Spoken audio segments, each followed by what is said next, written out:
So today we'll discuss the remaining topics in second unit. Those are sets and sequences and sums, which is small topic, and array relations and the functions. With that, your second unit will be completed.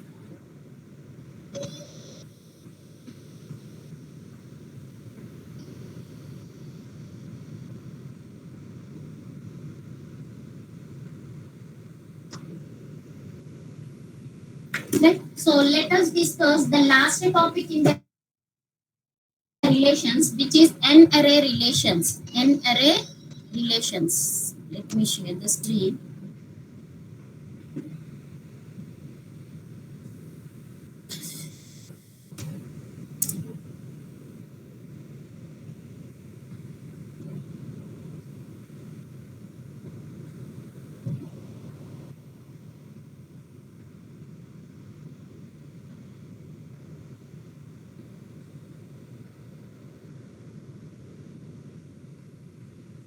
So can you tell me what is a relation? Can you define a relation? Can you define a relation? Define relation, ma. A relation is a subset of A cross B. Suppose if a relation is formed between A and B, a relation is formed, R is from A to B, then R contains the tuples. R is, this relation is a subset of A cross B, where A cross B is the Cartesian product of A and B. So the elements from this A cross B may present, some of the elements or all the elements may present in R. That is what the meaning of the subset, right? So R is a subset of A cross B, right? That is what a relation. So here, now tell me the elements are of how many, I mean each tuple contains how many elements, ma? When the number of sets are 2, if a relation is formed on 2 sets A comma B, so assume that A, B, C are the elements of capital A, 1, 2, 3 are the elements of capital B. Then you may have the elements or the tuples in relation like this, A1, B1, B2, so on. Right? So you may have the tuples of this top or of this type. These are all ordered pairs. Ordered pairs. Why I am calling pairs? Why we are calling it as pairs? Because here we have only 2 elements in each tuple. Therefore, we can call this relation as a binary relation. We'll call it as a binary relation. Right? Why binary? Because there are only 2 sets and each tuple contains 2 elements. Assume that if a relation is formed on 3 sets, then the relation is a subset of A cross B cross C, right? So here we have 3 different sets. Therefore, the elements or the tuples in the sets can be like A, 1, P, like this. Assume that A contains A, B, C, B contains 1, 2, 3, C contains some P, Q, R. Let us suppose. Then you can have the tuples of type like this, right? So here we have the tuples with 3 elements. We'll call them as triples. We'll call them as triples, right? So like that, you may have a relation that can be formed on n different sets. You may have a relation formed on n different sets. Let us suppose you have n different sets from A1 to AN. Then you can have a relation which is a subset of the Cartesian product of all these sets, right? These are called as n-array relation. This type is known as n-array relation. Now the tuples, how many tuples you have? N tuples. N tuples. Each tuple contains n elements. Is it clear, ma?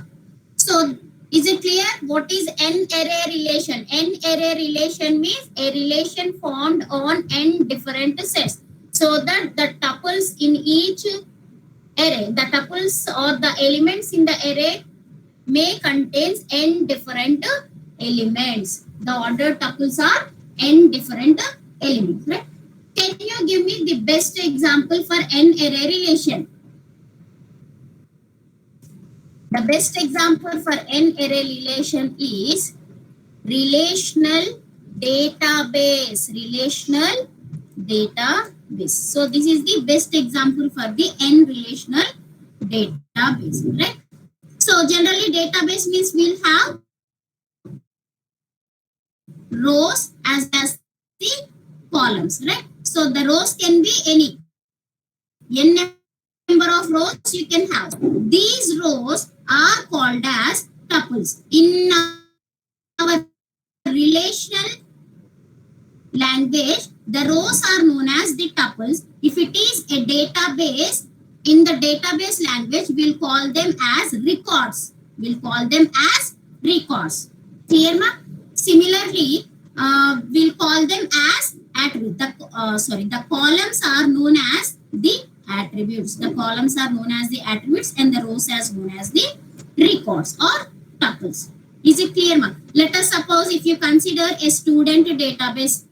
Student database, it contains how many fields, ma? Fields or attributes? Attributes or fields. So student database may contain fields like serial number, something like rule number, surname, name, age, department, so and so, email ID. Like that, n number of entries you can have. So the number of entries are n, and you may have n number of students. That is the reason this database comes under n array relation. N array relation. Is it clear, ma? Is it clear? Yes, ma'am.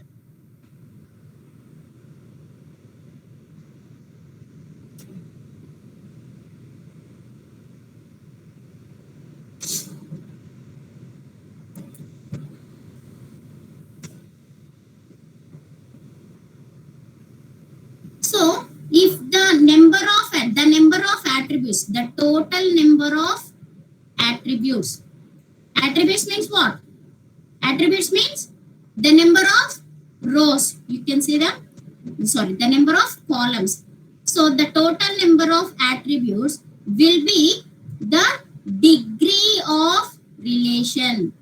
The degree of relation is equal to the number of columns in the database, or you can say the number of fields or attributes in the database. So this results in the degree of any relation. Degree of a relation. Similarly, the number of tuples or the number of records, or simply you can say the number of rows, is known as cardinality of the relation. Cardinality of the relation.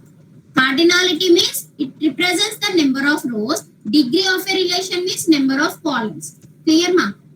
So these you need to remember. What is a cardinality? What is the degree of a relation? Cardinality is the number of tuples or rows or records. Degree of a relation is number of attributes or number of columns, or you can say number of fields in the relation.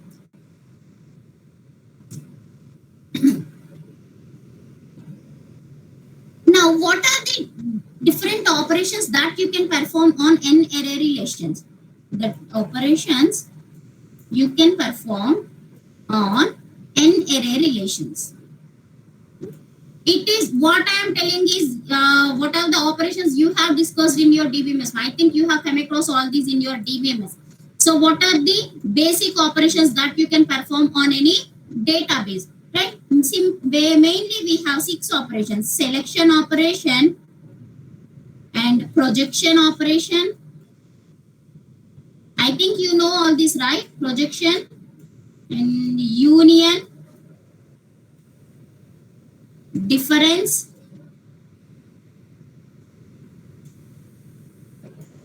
product, and the last one is rename. So these are the basic operations that you can perform on any relational database, right? That is n array relation, right? Let us see one by one. First, see the selection operation. The selection operation. So this selection operation will take the input relation, that is the takes the relation, and whatever is required from the given relation or from the given database, whatever is specified by the user, only those will be selected by this select operation. How you will write a query? Something like select star from student. Let us suppose the database name is something like student, right? Select star. Star means all. So select all the fields from the database, or else you can write select yes number comma name from the database student, right? So this is select operation. Select operation will select the tuples, and which type of tuples are selected, which is specified, which property or which requirement is specified, only they will be selected. Only they will be selected. Clear, ma'am? So let us take one database, one simple database which contains some student ID, or you can say hall ticket, surname, the name of the student, actual name of the student, department, something like age, and mail ID. Let us suppose these are the entries and assume that some 4 to 5 entries were there. 1 or 3, 4, right? Some serial surname is something like ABC, PQR, or else you can see some apple, ball, cat, dog, egg. The name of the student is something like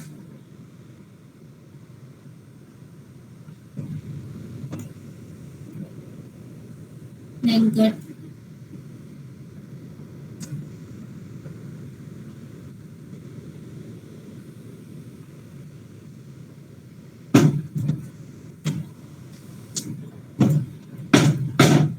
Something like this, right? So department is something like CSE, mechanical, civil, so and so. Some age is some 20, 25, 30, 31, 32. Some mail ID is also given, right? So let us suppose we have a database like this, or you have an n array relation, and in our DM we'll talk about n array relation. If we are talking about DBMS, you can treat it as a database, right? Now, so let us suppose this is one relation. First, select operation. Select operation. Right? How do we select? Let us suppose if you are selecting, I want to select the student details whose age is, whose department is CSE, and whose age is less than 25, right? So my criteria is I want to select the details of the students whose department is CSE and whose age is less than 25. Now how many students we have with what we call, we have with department as CSE? 2 students we have. So that is the first condition to be satisfied. As it is end operation means both are to be satisfied. Second condition is the age should be less than 25. So first condition, but the last row, this for this person the age condition is not satisfied. So the result will be only the first row. Only the first row will be displayed, which because it satisfies both the given relations. Right? Now second operation is, this is select operation. Now the second operation is projection operation. So the projection operation, what it will do, so it will get all the attributes of the student. So the tuples of a particular attribute. Let us suppose I want to select the fields fields of the students department and student name. Right? So here you want to select the student, all the students department, as well as the names of the all the students, or the hall ticket numbers of the all the students, right? So now what this projection will do, it will display all the rows with respect to the column department and all the rows with respect to the column student ID, right? So this complete is displayed, this complete row along with the, so these two rows will be displayed, right? So this projection operation, it is similar to your selection operation, but it will filter some of the attributes. Instead of, in case of selection, you will be selecting the rows, whichever the rows or whichever the record satisfies the given condition, those rows you are displaying in case of a selection operation. But in case of projection operation, it works on the columns, or it works on the attributes, right? So given attributes. So it's something like the projection of the student table, the projection of the student table or student relation with attributes student ID and department will display these two rows. Clear, ma? Next one is union operation. Union operation, right? So if two relations, if you have some two relations R1 and R2, as these two are n array relation, assume that these two are n array relations. That means this is one database, this is another database, right? R1 union R2. How you will perform R1 union R2? You know, when the number of sets are only 2, how you have performed the union operation that we have seen in our previous classes, right? Now, if the number of sets are n, if there are n number of sets, how you will perform the union operation? Let us suppose if you have two entries, something like 1 to CSE mechanical, some student age is something like 2021, and student name is something like Anil and Ravi, right? So similarly, you have one more. This is database 1, or this is first relation. Similarly, you have one more relation with student number. IDs are something like 3, 4, and the departments are something like ECE and EEE, and the ages are something like this, and the names are something like so and so, whatever it is, right? Now, how do we perform this union operation?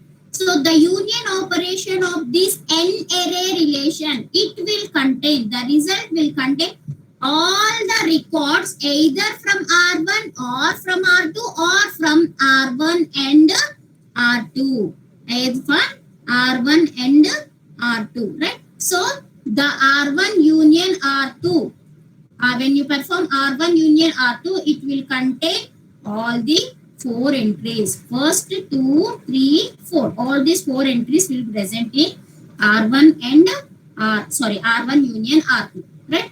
Suppose instead of this, if you have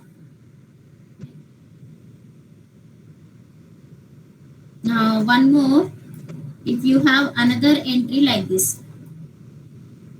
So, right? So if your R2 contains these 2 entries, R1 contains R2, right? Now the next operation is difference operation. Let us see difference operation. You know what is the difference?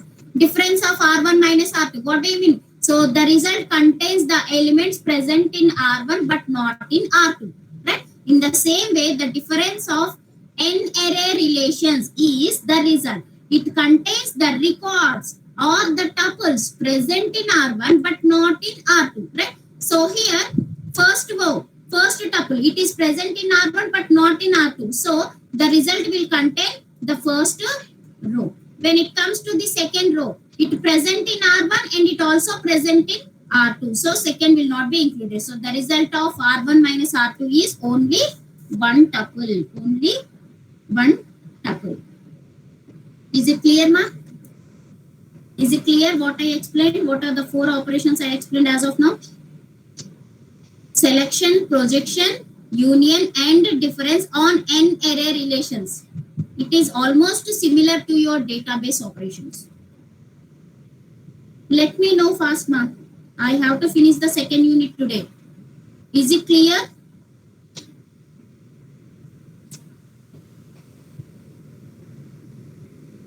Yes, respond, ma. Did you understood, or if you want me to repeat again, you please let me know. Otherwise, I'll move on to the next topic.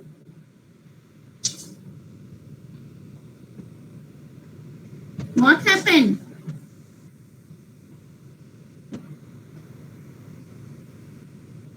Yes, are you there in the class?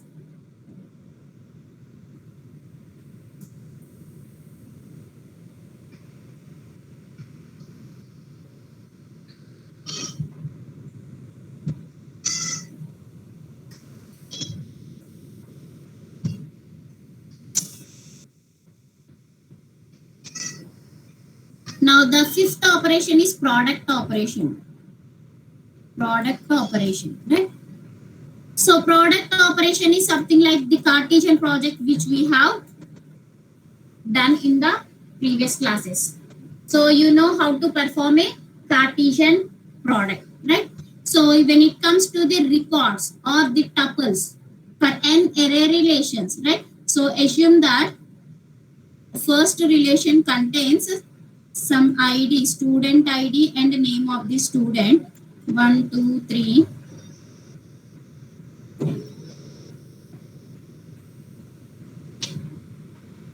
And the second relation R2 contains some ID or some department, CSC, mechanical, ECE. Right? So first relation contains two fields or two attributes. Second relation contains one attribute department.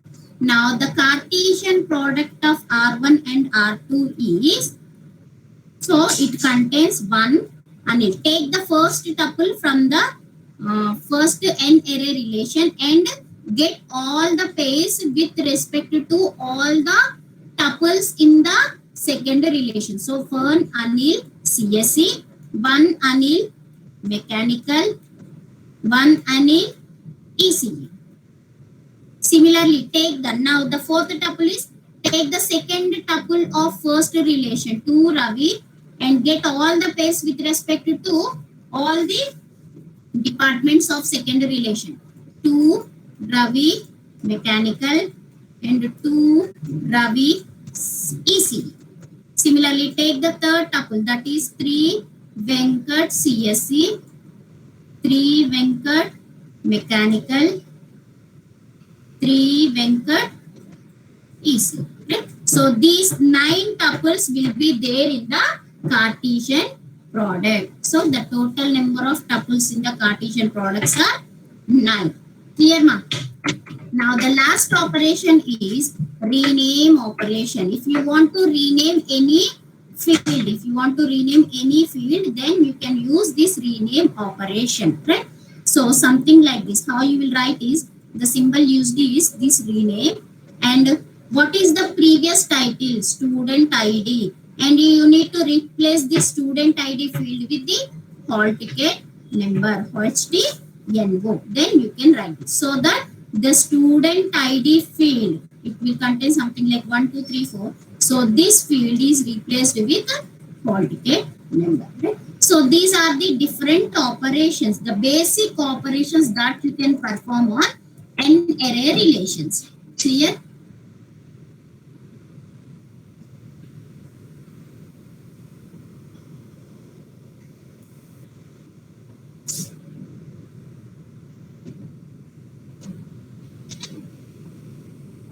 Now, along with these basic operation, you can also perform one more operation is known as natural join or join operation. In that we have natural join. First one is natural join operation, right? So the symbol, I think you know the symbol for natural join, right? So this is the symbol for natural join operation, right?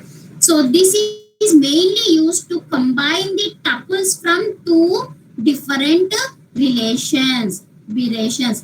And They are based on what you will combine the tuples from the different relations based on the common fields, based on the common fields. So the join operation will combine the tuples from different relations based on the common fields. Let us suppose if you have first relation, an array relation which contains some course ID and a course name, or department ID and department name, department ID and department name. And second relation is some student ID, name and age. Student ID, name and age. Right, let us suppose here we have three departments, 1, 2, 3. IDs are 1, 2, 3. And the department names are something like CSE, ECE, mechanical. Right, and we have some number of students, something like 4 number of students, where the first student joins in CSE, second student also joins in mechanical, and assume that the third student is in ECE and the fourth student is in CSE. When did they join? The joining date. Assume that the joining date. So let us suppose if they have joined 10th month 20th year, 11th month 19th year, something like this, 8th month 18th year, some 7th month 16th year. Like, so the first student has joined into the CSC department on so and so date, second student so and so. So one more student, let us suppose he is also from ECE, and if he has joined from 10th month 17th year, right? Now what this join, natural join operation will do? So this will combine the tuples from the two relations R1 and R2 based on the common fields, based on the common fields. Now what is the common field, ma? In both the relations, what is the common field? The department name. This department name is common field in both the relations. Am I right? So the department name is common field.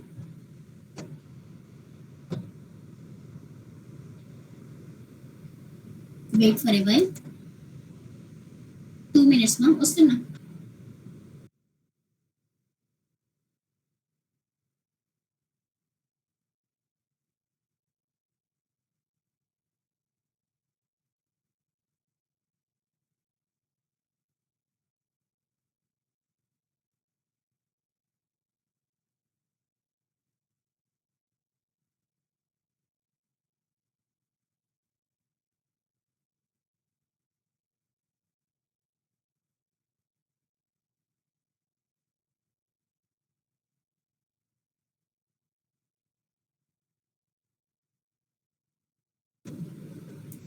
Yes.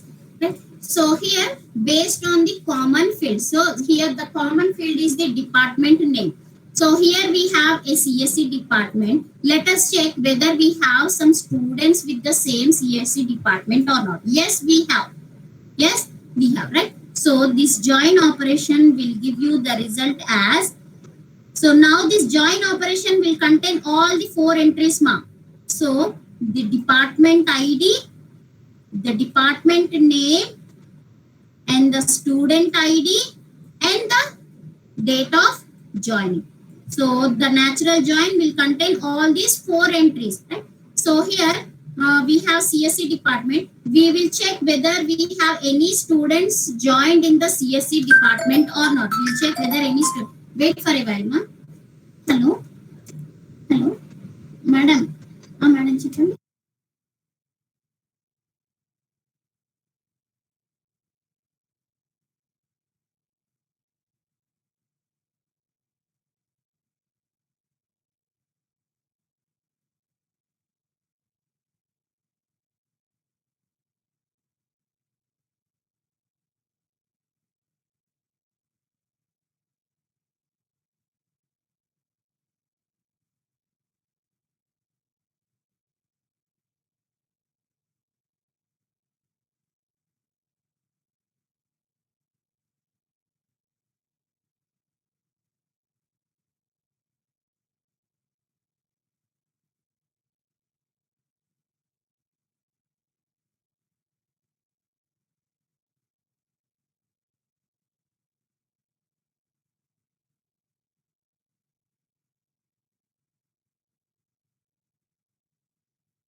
Sorry for the disturbance.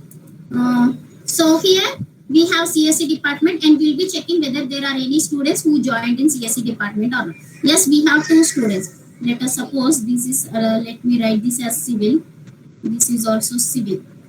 Right. So we have, yes, we have 2 students. So write those 2 students. So department ID is 1 and the department name is CSE.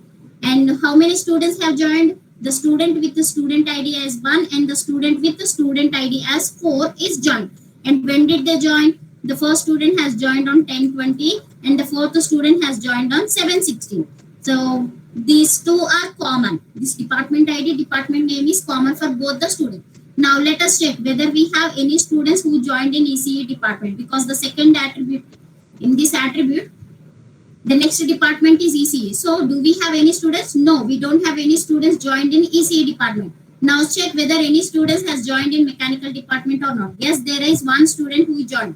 What is the department ID? Is 2. What is the department name? Mechanical. And which student has joined? The student with the student ID as 2 has joined on which date? On 11/19. So the natural join will give you these 3 tuples. So the natural join always joins the 2 relations based on a common field or common attribute. Is it clear, ma'am? Have you come across all these topics in your DBMS?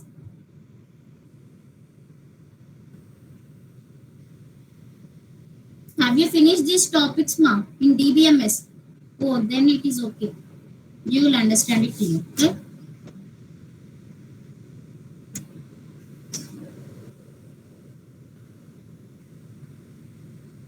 And the next, with this, the relations concept is finished.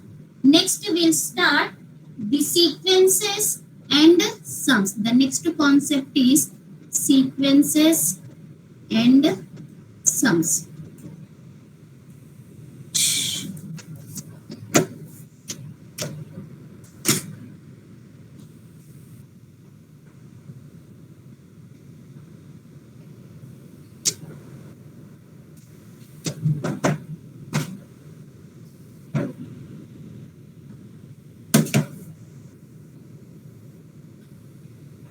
What is a sequence? Can anyone define what is a sequence? What is a sequence?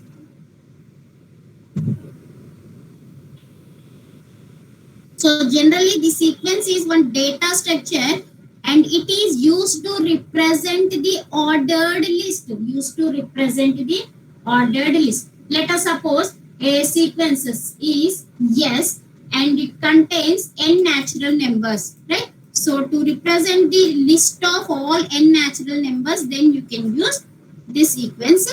Yes. So this is one sequence. The elements were in one sequence, right? Similarly, you can have a sequence like this: 1, 2, 3, 4. So a sequence which contains the first 4 natural numbers: 1, 2, 3, 4. Right? So this is finite sequence. You call it as a finite sequence, and this is known as an infinite sequence. These are all simple topics which you have discussed in, which you have finished in your intermediate mark. Let us consider one example. Consider a sequence AN. Consider a sequence AN where AN is equal to 1 by n, where AN is equal to 1 by n. Right? So now what elements you can have in n mark? So now the sequence, your sequence, what are the ordered elements you can have in your sequence? A1, A2, A3, so on up to an. As you don't know the value of n, so it is an infinite sequence. Infinite sequence. Let us consider n equal to, and what is this A1? 1 by 1. 1 by 1. Are you following, ma? AN is defined as 1 by n. So here AN means what? It is a sequence contains n ordered elements. N ordered elements were there in your sequence from A1 to AN. So A1 means 1 by 1. A2 means 1 by 2. A3 means 1 by 3. As your value of n equal to 3. Similarly up to AN equal to 1 by n. So this is one sequence. One sequence. You can call it as one sequence.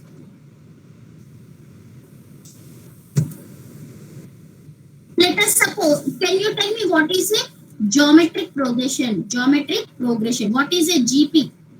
What is a GP? You can call this GP as a sequence. You can call this GP. Similarly, arithmetic progression, AP.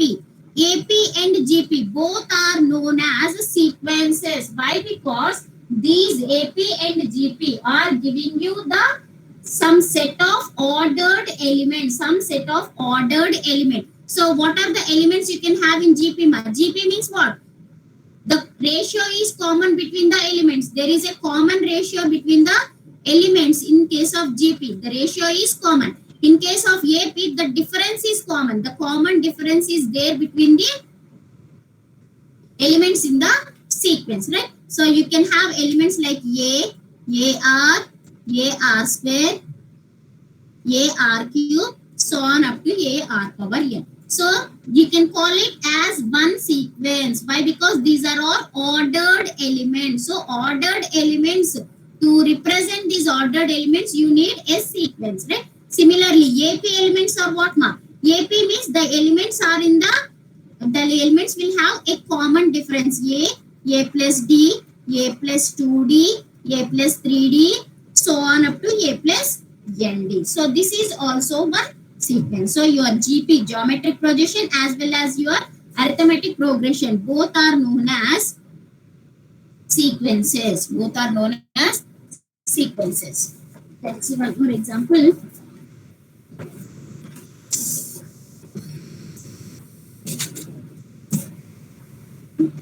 Consider one sequence.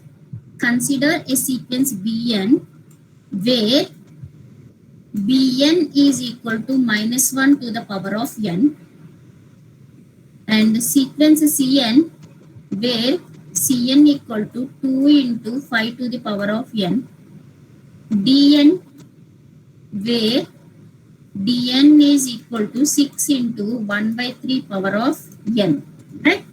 So here in the first sequence, consider the initial term as 1, or the first element as 1.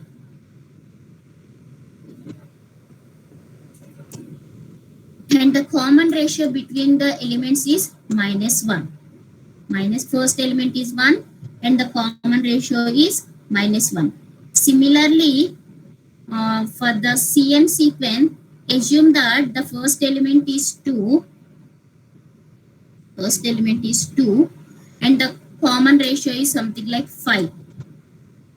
And for the third sequence, first element is 5 and the common ratio is, first element is 6. First element is 6 and the common ratio is 1 by 3, right? So now you tell me what are the elements, ordered elements you can have in Bn. The first element is -1. First element is +1. First element is +1. So whenever the first element is +1 and you are also given that the common ratio between the two elements is -1. The common ratio is also -1. Therefore, your second element can also be -1. Now, what can be your third element? As the common ratio should be -1, so your third element must be +1. Now, what can be the fourth element? The common ratio between 3 and 4 must be -1, so the fourth element must be. So that means the sequence Bn will contain the elements +1 and -1 in a sequence. Alternate ones and alternate -1s you can have in a sequence Bn. Similarly, what can we have in Cn? What we can have in Cn? So it was already given that the first element is 2.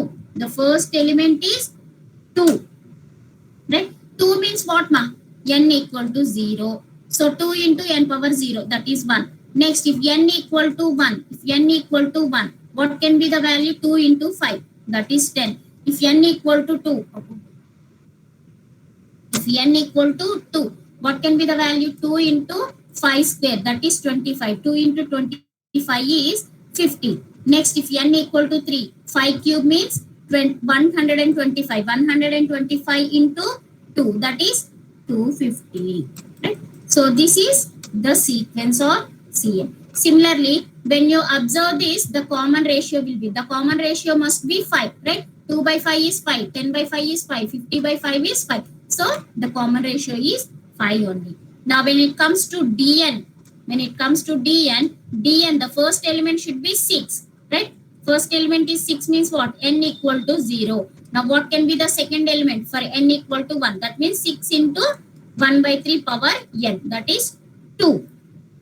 Now what can be the next value? N equal to 2. 6 into 1 by 3 power 2. 6 into 1 by 3 into 1 by 3. That is 2 by 3. Like this, we'll have n elements in set Dn. Is it clear, ma'am? How to get the elements of a sequence? How to get the elements in a sequence? Is it clear?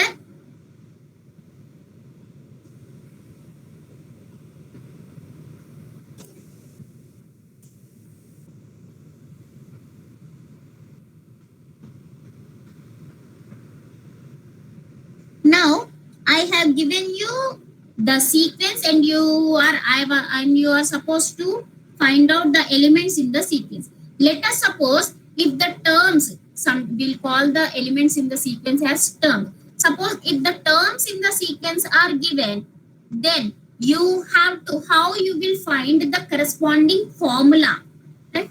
Corresponding formula. In previous case, the formula was given for Bn. What is the formula? Minus 1 to the power of n. So when the formula was given, you have find out the elements in the sequence. Similarly for Cn, the formula given is 2 into 5 power n. Then you have find out the terms in the sequence. Similarly for Dn, the formula given is 6 into 1 by 3 power n. So if a formula is given, we have find out the terms in the sequence. Now the reverse. If the terms in the sequence are given, you need to find the formula, corresponding formula for the sequence, right? So let us consider one example. The sequence contains the elements 1, 1 by 2, 1 by 4, 1 by 8, 1 by 16. 1 by 2, 1 by 4, 1 by 8 and 1 by 16. Right? Now can anyone tell me what is the formula? What can be the formula for this sequence? What is the formula for the given sequence? 1, 1 by 2, 1 by 4, 1 by 6.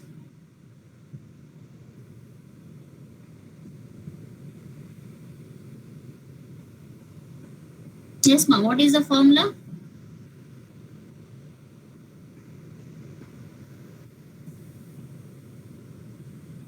Yes, 1 by 2 power n. Because we have 1 by 2 power 1, 1 by 2 power 0. You can write it as 1 by 2 square, 1 by 2 cube, 1 by 2 power 4. Therefore, in a simplified formula, you can write it as 1 by 2 power n. Similarly, if the sequence contains 1, 3, 5, 7, 9. 1, 3, 5, 7, 9. Now, what can be the formula for this one? What can be the formula for this? 1, 3, 5, 7, 9. Yes, 2n plus 1. Why? Because the difference between the two elements is 2, right? So it is 2n plus 1. Clear? So in this way, if the terms are given, you can write the formula. If the formula is given, you can also write the terms in the sequence, right?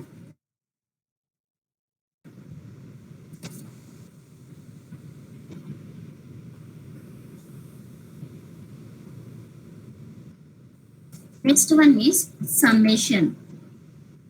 Summation.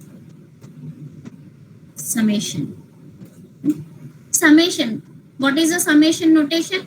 What is the notation used for summation?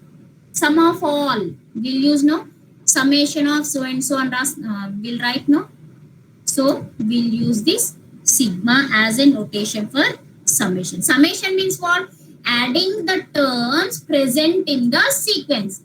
If a sequence is something like this, Bn equal to 1, 3, 5, 7, 9. Then what is the summation of Bn? It will add all the elements or all the tuples present in the given sequence. This is what summation. So Bn, that means n equal to some upper limit as well as the lower limit you have to produce, right? For every summation you have to produce the upper limit as well as the lower limit. Let us suppose if the sequence is having some elements am plus 1, am plus 2, so on up to an.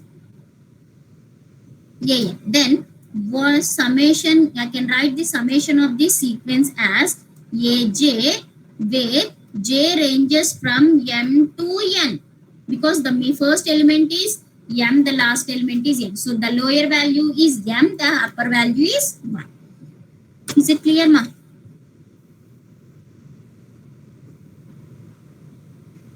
In another way, you can write this as summation of aj, where j ranges from m to n. Here only you can give the range. You can provide the lower limit as well as the upper limit, or else you can provide the range of j. Clear? So what it will do? It will just add all these terms. Clear? And what is this j, ma? What do we call this j? There is a name to this j. What is the j? J is known as the index of the summation. J is known as the index of the summation. Now let's see some examples on this summation. These are all simple topics, you know, because that is the reason I am going little bit faster, ma. If you don't understand it anywhere, you please let me know. Any of the topic, if you did not understand, you please let me know in the middle. Now, the next example is find the sum of first 100 terms for the sequence an, where an equal to n by n, where n equal to n by 1 for all the values of 1 to infinity, right? What is to be calculated? You need to find the summation. You need to find the summation of how many terms, ma? Summation of 100 terms. That means the maximum limit is 100 and the minimum limit is 1 by, because here n starts from 1. N starts from 1. So it is 1. And what is the formula given? What is the formula given? an equal to 1 by n. Therefore, I can write this as j equal to 1 to j. Find the summation of 1 by j.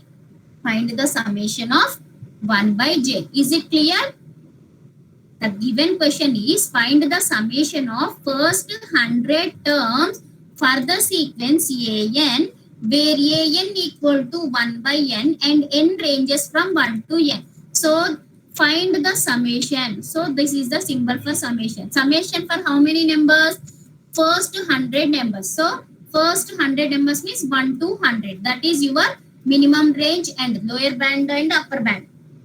So formula is 1 by n. So you can write as 1 by j. Right? Now you can simplify this. Clear? Next example is find the value of the summation j equal to 1 to 5 j square. J equal to 1 to 5 j square. You know how to perform this. First value of j is 1. So 1 square. Next 2 square. 3 square. 4 square. And 5 square. The result. Similarly, find the value of summation k equal to 8 to 4 minus 1 to the power of k. Now what is the value? Just substitute all the values for k equal to 4 to 8. Minus 1 to the power of 4, minus 1 to the power of 5, minus 1 to the power of 6, minus 1 to the power of 7 plus minus 1 to the power of 8. So the result. Is it clear now?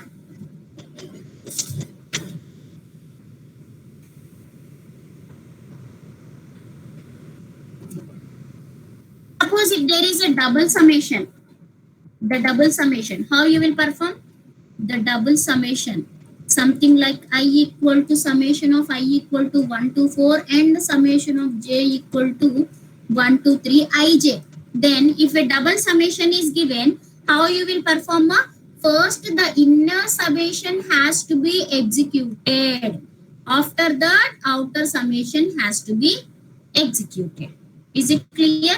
Let us suppose I equal to 1 to 4 and summation j equal to 1 to 3 ij, right? So for this example, see how you will execute. I equal to, first the inner summation has to be executed. So what is this inner summation? Substitute all the values for j from 1 to 3. So I into 1 plus I into 2 plus I into 3. That is summation of I equal to 1 to 4, 3 plus 2 plus 1, that is 6i. Now perform the outer summation, that is I equal to 1 to 4. 6 into 1 plus 6 into 2 plus 6 into 3 plus 6 into 4 will give you the final result. Clear?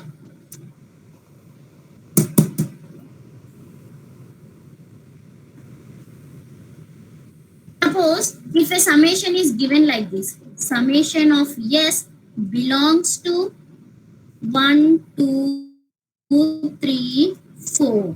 Perform the summation of s where s belongs to 1, 2, 3, 4. Then how you will perform the summation? So the summation is adding all the elements present in the set. So the result is 1 plus 2 plus 3 plus 4. So summation can be represented like anything. You can just represent the lower bound and upper bound with a formula, or you can represent the summation of the sets with the set elements, or you can represent the summation just by mentioning the range. In any way you can represent, but ultimately what are you supposed to do? You need to add the terms present in the given sequence. Some examples, something like you see, one more example is find the summation of k equal to 50 to 100 k square. Find the summation of k equal to 50 to 100 k square.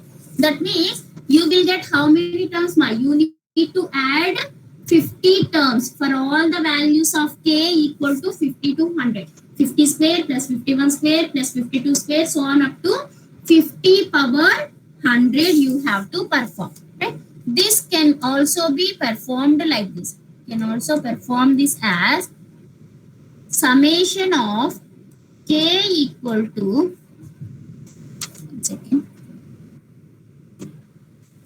suppose summation of k equal to 1 to 100 k square. You can write this as summation of k equal to 1 to 49 k square plus summation of k equal to 50 to 100. What is this?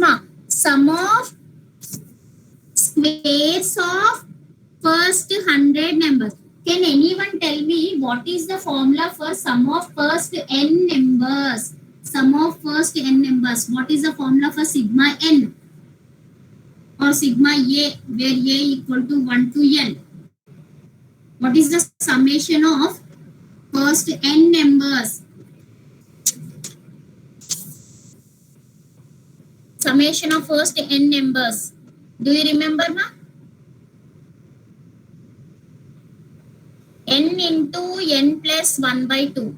Gutashinda. Summation of first n numbers is n into n plus 1 by 2. Now tell me what is the summation of squares of first n numbers?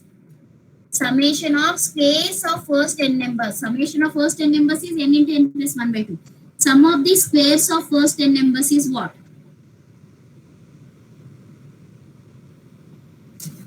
Don't you remember? Summation of first n numbers is n into n plus 1 by 2. Summation of the squares of the first n numbers is n into n plus 1 into 2n plus 1 by 6. Similarly, summation of the cubes of the numbers, n square into n plus 1 whole square by 4. Don't you remember these, ma?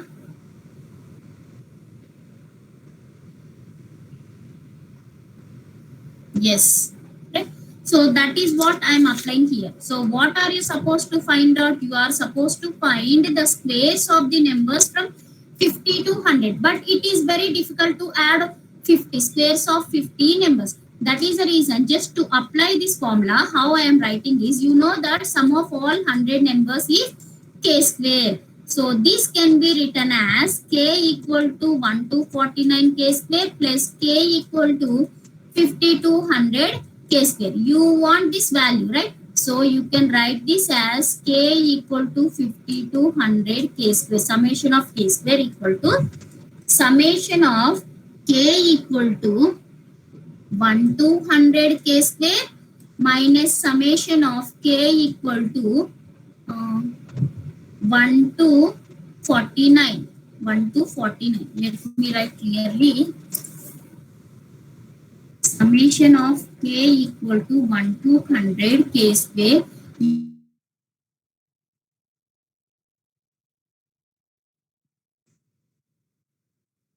to 100. 50 to 100, right?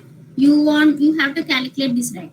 Therefore, summation of k equal to 50 to 100 k square is equal to summation of k equal to 1 to 100 k square minus k equal to 1 to 49 k square. This is sum of all the 100 square, sum of the squares of first 100 numbers. So what is the generalized formula? N into n plus 1 into 2n plus 1 by 6, where n equal to 100.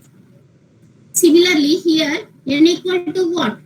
First 49 numbers. So n equal to 49. You just substitute in this 100 into 100 plus 1 into 2n plus 1. 200 plus 1, that is 201 by 100 minus 49 into 49 plus 1 is 50 into 2n plus 1, that is 2 into 49 plus 1, that is 99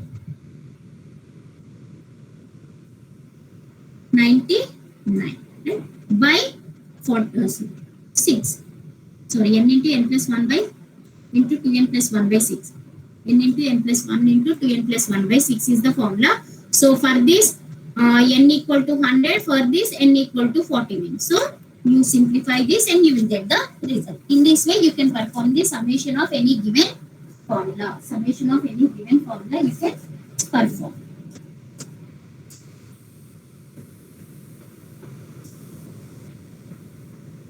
So is it clear, ma? This is about sequences and sums. Sequences and sums. So what I explained as of now, I explained n array relations, the basic operations you can perform on n array relations. What is the sequence? How to get the terms of the sequence? How to get the formula for the sequence? And how to perform the summation. Is it clear for you all? Then I'll move on to the last topic in our second unit, that is functions.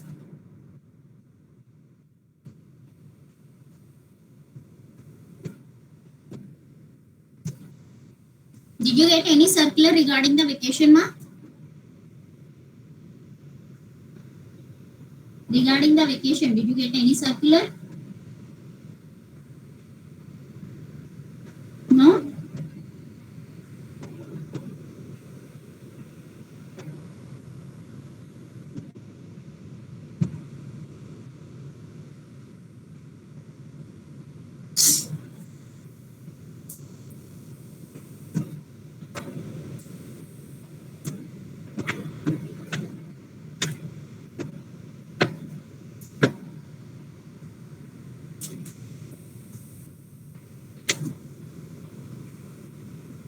Do you all have the prescribed book for DM, ma? And the prescribed book for DM is Discrete Mathematics and Its Applications by Kenneth H. Rosen. Kenneth H. Rosen. That is a prescribed book for this DM. Mostly all the topics will be covered. in that books. Kenneth H. Rosen, Kenneth, Kenneth H. Rosen, Rosen. Discrete mathematics and its applications. So, can anyone define what is a function? Define what is a function. What all these topics you are mostly the second unit is your just like a revision mark. You have come across all these topics in your intermediate. Right? What is a function? Can anyone define a function?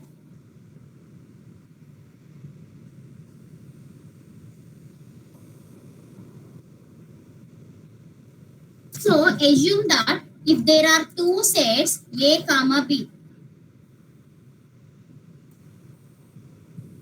if two sets A comma B are there, are the two different sets, then the function, a function from A to B, a function from A to B, it means that it contains every element of set A is uniquely associated with the elements of the set B. The elements of set A are associated with the elements of set B. You can write this as the elements of set A are associated with the elements of set B. F of A equal to B means the function is from A to B. The function is from the element A which is present in set A to the element B which is present in set B.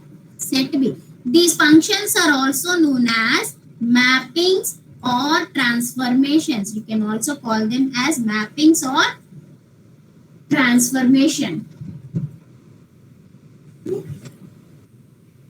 So if we have two sets A and B, A is one set which contains some elements 1, 2, 3, 4, and there is one more set B which contains some elements like A, B, C, D. Then the function is from A to B. Every element of A is uniquely associated with the elements of B. Elements of B. So this is one function. How you will write the function? F of 1 equal to A, F of 2 equal to C, F of 3 equal to B, F of 4 equal to D. Then the first element from set A is associated with the element A in set B. Like that, second element, the element 2 in set A is associated with this element C in B, etc. So on. Right? Now, in this set A is known as a domain. The set A is known as a domain, and the set B is known as codomain. Set A. If the function is from A to B, then A is known as a domain, B is known as a codomain. Suppose if the function is from B to A, then B is known as a domain, A is known as a codomain. Codomain. Right? And whenever you are writing these functions, f of 1 equal to A, f of 2 equal to C, and so on, then we can say this A is the image of A. A is the image of 1, and this 1 is known as the pre-image. That is, the elements of domain is known as the pre-image, elements of the codomain is known as the image. Right? So A is the image of the element 1. 1 is what? The pre-image, or you can say that 1 is the pre-image of the element B. You can say, you can call it as f of A 1 equal to 1 is also treated, is read as A is the image of 1, or 1 is the pre-image of A. Similarly, 2 is the image of C, or C is the image of 2, or 2 is the pre-image of C. B is the image of 3, 3 is the pre-image of B. D is the image of 4, 4 is the pre-image of D. Yeah? And what do you mean by range? Range. What is the range of a function? Range is the set of all images. The set of all images. That means whichever the elements in the codomain are connected with the elements of domain. Remember, listen carefully. Whichever the elements in codomain are associated or connected with the elements of A, only those are known as the range of the function. Let me tell you an example. Suppose if you have a function something like 1, 2, 3, A, B, C, D, E. Right? Now tell me, suppose the function is from A to B. What is this domain? The domain is equal to 1, 2, 3. And what is the codomain? The codomain is equal to A, B, C, D, E. And if you have the function like this, A, 1, 2, 3, 2 to D, 3 to C. Right? Now what is range? What I said? Range is the elements which are associated, the elements in codomain which are associated with the elements of domain. They are known as the range. Or simply you can say the images of a function. The image of a function is known as a range of a function.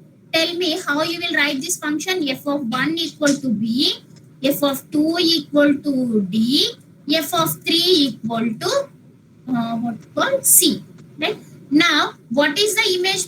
B is the image of 1, D is the image of 2, C is the image of 3. Therefore, image equal to what? B, D, C. So, range is equal to image. The elements which are connected in codomain, only the elements which are connected in codomain will be your range. So BCD is your range, not A and not E. A and E will not be included in the range. Clear?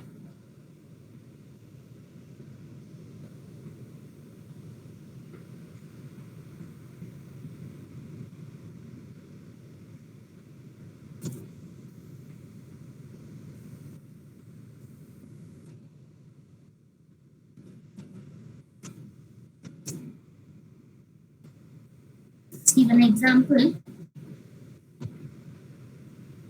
Let there are two sets, x equal to 1, 2, 3, 4, y equal to some a, b, c, d, e. And the function is given as 1 comma b, 2 comma a, 3 comma d, 4 comma c. Something like this. 1, 2, 3, 4, a, b, c, d, e. 1 to b, 2 to a, 3 to d, 4 to c. Right? So this is a function. Huh? Now you tell me what is the domain of function, what is the codomain of the function, what is the range of the function. What is the domain? The domain contains what elements?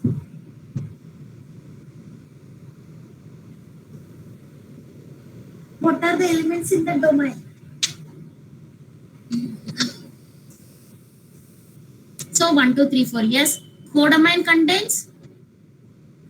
Codomain contains A, B, C, D, E. What is the range, Amma? Range A, B, C, D. Why? Because E is not associated with any element of the domain. Clear? Yes.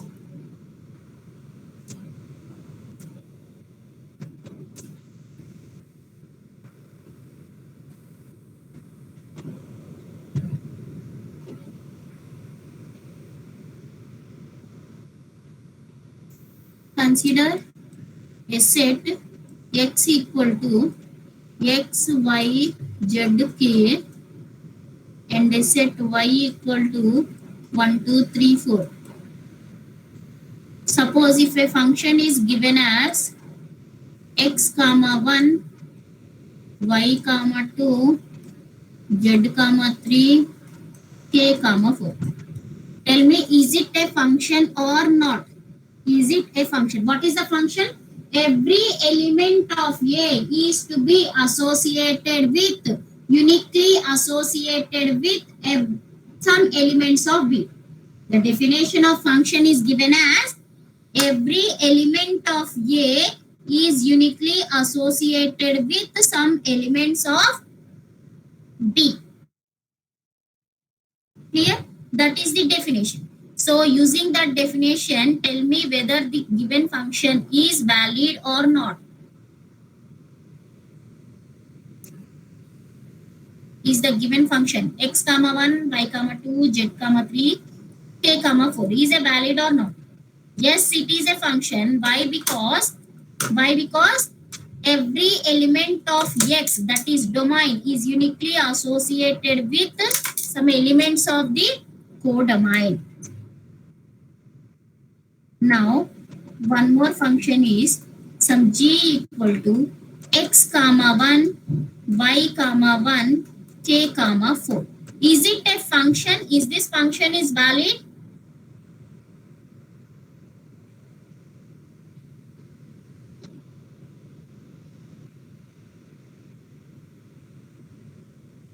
Is this is a valid function? No. Why? Because every element of A must be associated with some elements of B. So what are the elements of A, or what are the elements of domain X, Y, Z, but and K? So here X, Y and K are associated, but Z is not associated with any element. So this is not a function.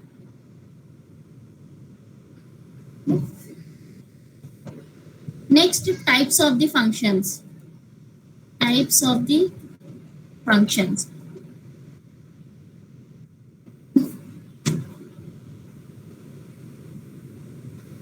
Types of the function. So first type is known as injective function. Injective function. It is also known as one-to-one function. Injective function or one-to-one function. So which means that a function in which one element of a domain is connected to exactly one element of codomain. One element of domain is to be connected with only one element of codomain is known as one-to-one function. Wait for a while.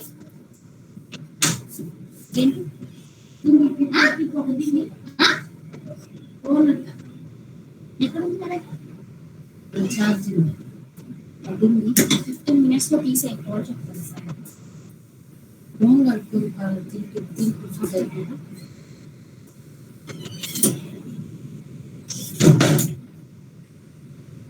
So injective function. Let's see one example.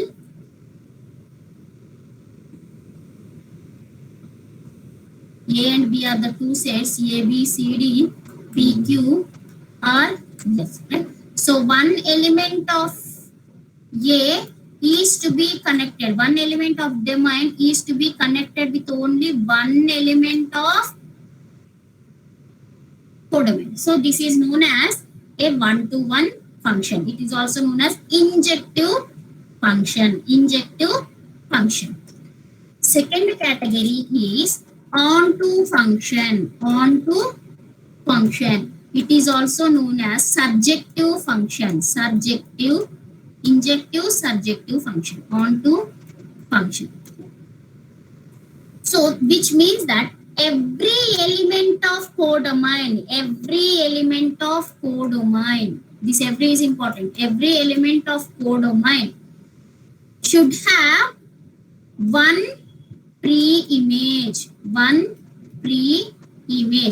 which means that every element of codomain is to be associated with one element of domain. Every element of codomain should be associated with one element of the domain. Let us see one example. 1, 2, 3, 4 are the elements in your domain. Some A, B, C are the elements in your codomain. Right? So here you can call this as a function. This is known as a function. Why? Because every element of codomain is having one pre-image in the domain. So the pre-image of A is 1.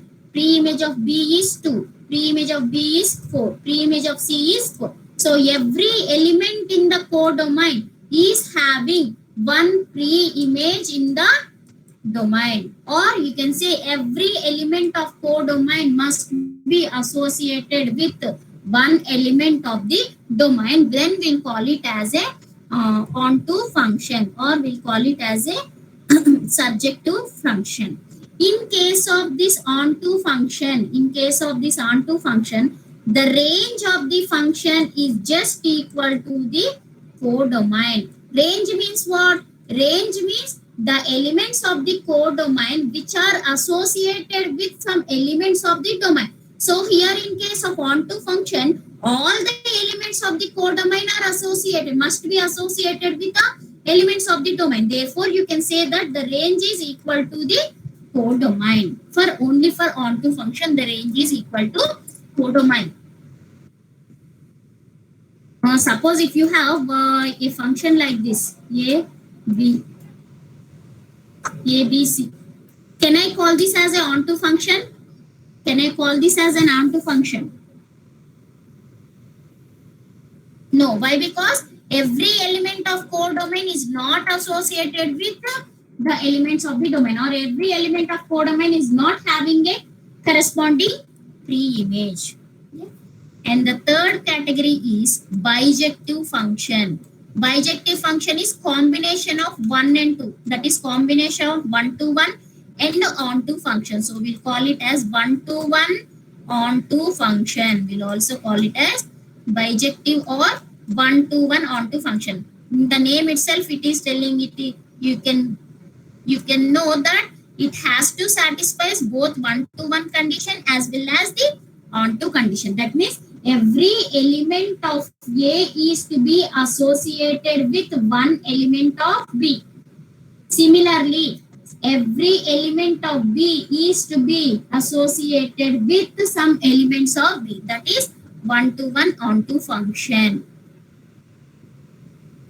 1, 2, 3, A, B, C. So, according to 1 to 1 function, there should be a 1 to 1 relation between A and B.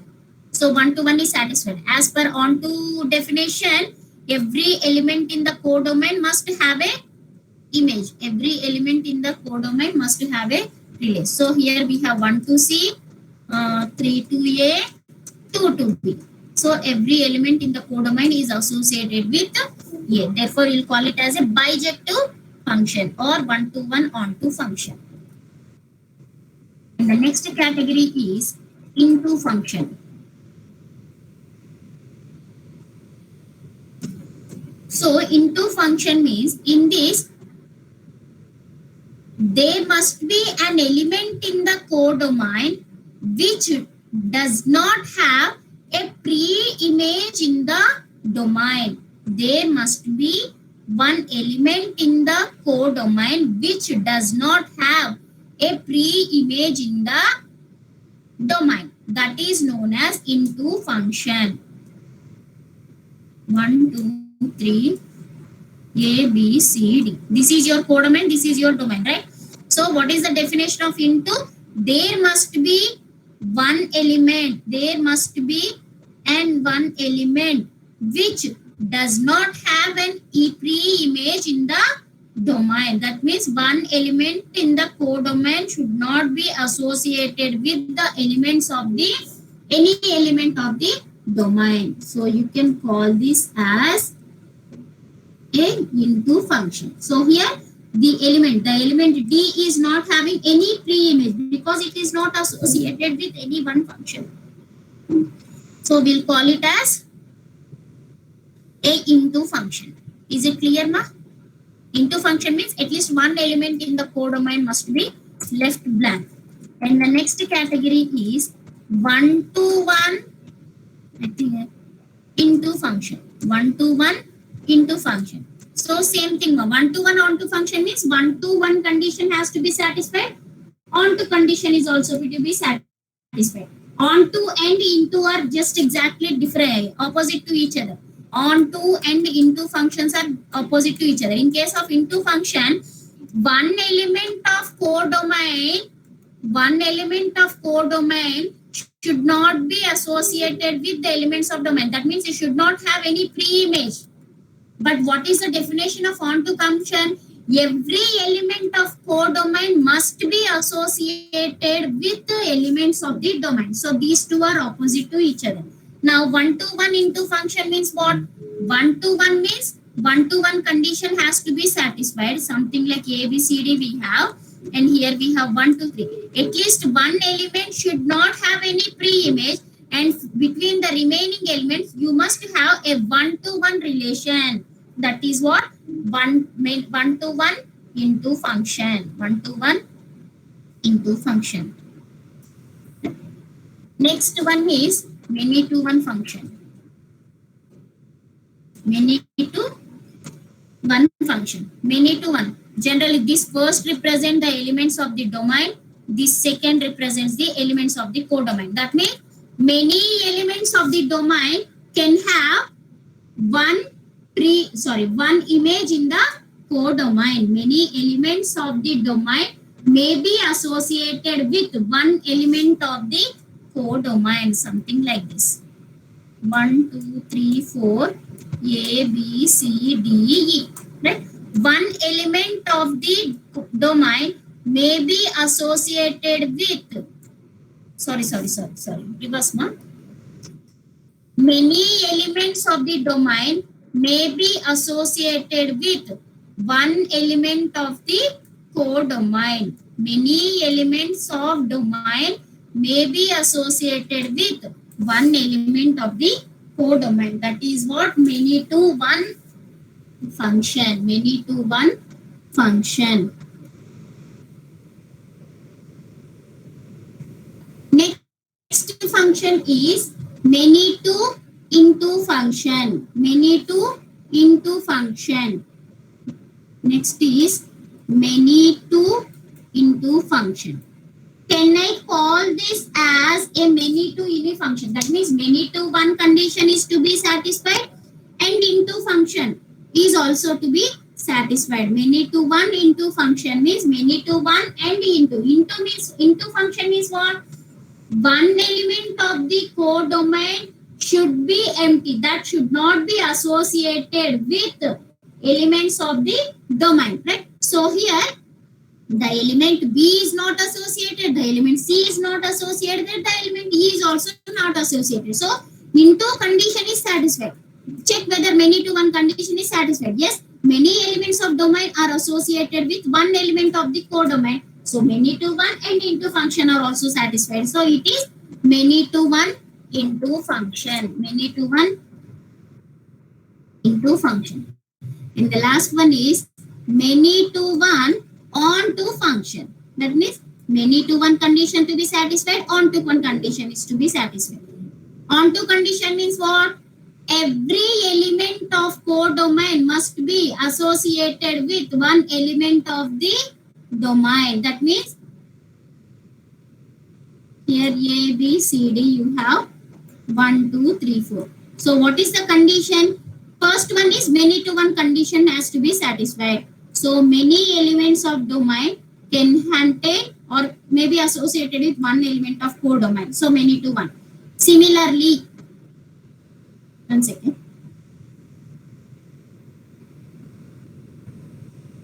In onto function means what? No element in the codomain should be empty. Every element in the codomain should be associated. Clear?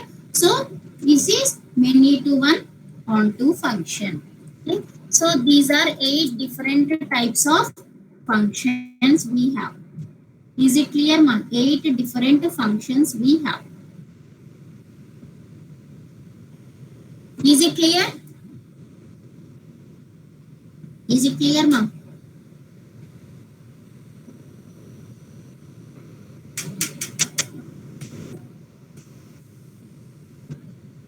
What is an identity function? Identity function.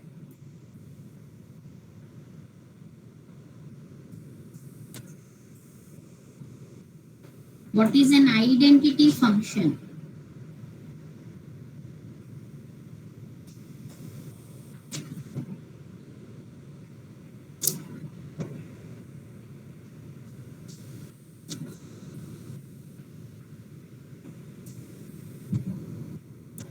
Identity function means the function is something like from A to A. If a function is from A to A, then we'll call it as identity function. That means each element of A is having an image on itself. Each element of A in A is having the image on itself. So the image is also A. So every element in A, the image of every element is A only. These type of functions, something like 1, 1, 2, 2, 3, 3, so on. So these type of functions are known as identity function. Identity function. Then last one is, what is an inverse function? Inverse function. If a function is from A to B, then what is the inverse function? Inverse function. Inverse function is from B to A. Inverse function is from B to A. So if F contains 1, 2, 3, 4, 5, 6, then inverse function contains 2, 1, 4, 3, 6, 5. Right?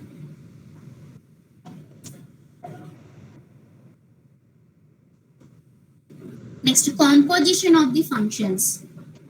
Composition of relations we have seen, like ROS, SOR, ROR. Right? So now we'll see the composition of the functions. Composition of the functions. If F, G are the two functions, then composition of F and G is represented as F of G. F of G. Similarly, composition of G and F is represented as G of F. G of F. So whenever you want to find the composition of F and G, first you have what you have to do. First you need to find the image of F.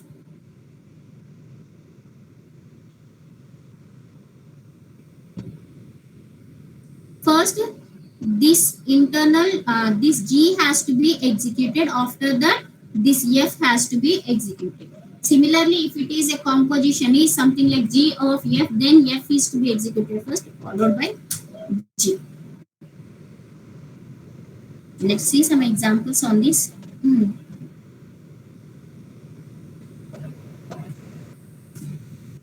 Consider F of N is equal to N square, G of N equal to N plus 1, H of N equal to N minus 1. Then find H of F of G of N. H of F of G of N.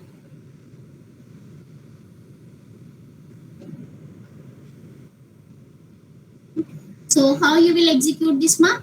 H of F of G of N equal to what? G of N. First this is to be executed after this, after the outer value. So G of N equal to N plus 1. N plus 1. Right? Now, next F of N has to be executed. In place of N, we have N plus 1. F of N equal to N square. But in place of N, we have N square. So you can write it as H of N plus 1 whole square. H of N plus 1 whole square. Now, H of N, it is something like H of N. H of N equal to N minus 1, where N equal to N plus 1 whole square. So, N plus 1 whole square minus 1. N plus 1 whole square minus 1. This will be your answer. N plus 1 whole square is N square plus 1 square plus 2N minus 1. So, 1 get cancelled. So, the result is N square plus 2N. N square plus 2N. In this way, you can perform the composition of the functions. Let me explain 2 more examples after that I'll stop.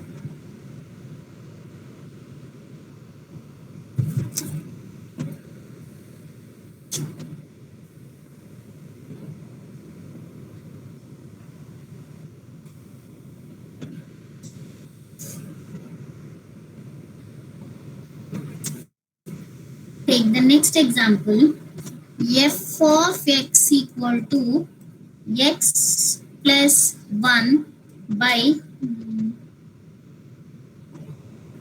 x plus 1 by x minus 1. Find f of x. Find f. So first the internal f of x is to be executed after the second one, after this last one, right? So it can be written as f of what is the value of f of x, ma? X plus 1 by x minus 1, right? Now it is something like f of x where x equal to this complete one. It can be written as f of x is x plus 1 by x minus 1. So x plus 1 by x minus 1 plus 1 by x plus 1 by x minus 1 minus 1. Clear? You just simplify this, then you will get f of x plus 1 plus x minus 1 by x plus 1 plus x minus 1. This is equal to, these two will get cancelled, same thing, right? So you will get f of x only. It is something like 2x by 2x. So you will get f of x only. F of x only.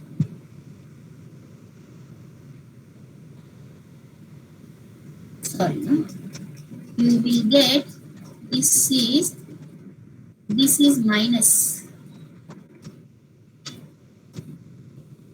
minus x plus 1 you will get. So f of 2x by 2. 2x by 2 is x only. Now it is f of x. F of x is again x plus 1 by x minus 1. So the result is x plus 1 by x minus 1. Clear?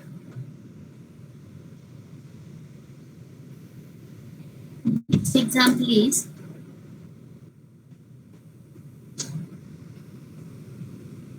consider two functions f 1 comma 2, 2 comma 3 and 3 comma 1, and one more relation g is 1 comma 2, 2 comma 1, 3 comma 3, and these two relations are formed on the set A equal to 1 to 3.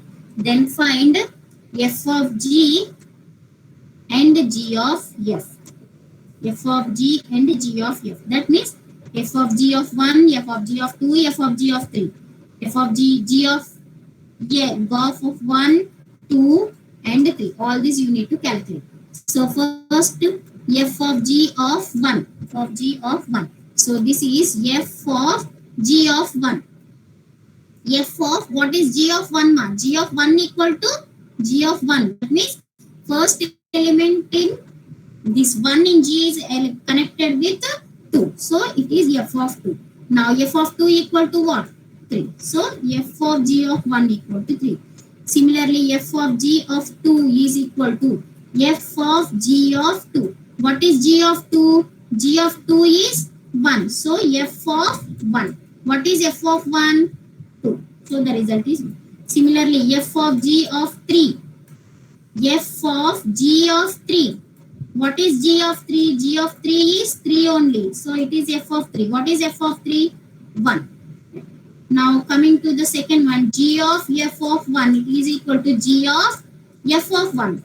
What is f of 1, ma? 2. So it is g of 2. What is g of 2? 1. G of 2 is 1. Similarly, g of f of 2. It is equal to g of f of 2. What is f of 2? F of 2 is 3. So it is g of 3. What is g of 3? 3 again. G of f of 3. It is equal to g of f of 3. So what is f of 3? F of 3 is 1. So g of 1 is 2. So it is again 1, 3, 2. Clear? In this way you can find the composition of the relations. The composition of the relations. Is it clear now? So with this your second unit is clear. So your second unit is finished now. Is anyone having doubts in the second unit? What we have discussed in the second unit is First, we have discussed sets, different types of sets, the operations you can perform on the sets. Similarly, after that, we have discussed the concept of relations. Same types of relations, operations on the relations, composite relations, representation of the relations like matrix and graph, and n-array relations, and partial ordering sets, coset or hash diagram. After that, we have defined some sequences and sums, sequences and summation. And then we have discussed functions, types of the functions, composite functions, and inverse function. So these are the topics in your second unit. I think almost all the topics I have covered. So anyone is having doubts, ma? Is anyone having doubts in the second unit? I'll share my notes within 2 to 3 days, ma. I still have to write the functions topic. Anyway, the common, one notes has been already shared in the study material. If you want, you can download it. The PPTs as well as the notes is shared. And if you want my notes, I will share my notes also, but it will take some 2 to 3. Mostly by end of this week, mostly by Sunday, I'll finish because some 3 to 4 topics were left. I have to write them and I'll upload them. Okay, you can download any one of the notes. You please start you start preparing the second unit. I think every one of you are perfect in the first unit. Am I right? If you are perfect in the first unit, then you start second unit. After that, we can start the third unit. Mostly after mid exams only I can start. If vacation is there. If not, we can start the third unit in the next week. Because I am not sure about the vacation. Yeah. So let me take the attendance.